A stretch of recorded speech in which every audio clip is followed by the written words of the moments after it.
बहुमोल वेळ खर्ची घालून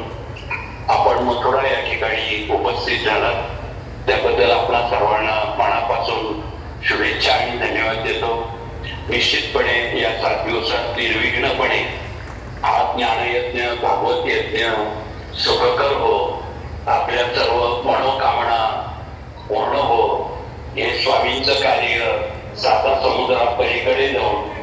दिव्याला दिवा ज्योतीनं ज्योत लावणारा सेवेकरी कर्तव्य दक्ष प्रामाणिक पारदर्शक करो अशी भगवान श्रीकृष्णांच्या ध्यानासह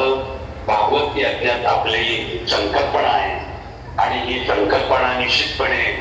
स्वामी महाराज पूर्ण करतील. या विश्वाचे चालक पालक मालक सर्वस्वी स्वामी महाराज आहेत आणि स्वामी महाराज निश्चितपणे या योगाचा योगक्षेम चालवणारे आहेत आणि खात्री आहे की आपण आपल्याकडून या सगळ्या मनोकामना देशहित राष्ट्रहित मानवहित आणि देशात आपली भारतीय संस्कृतीची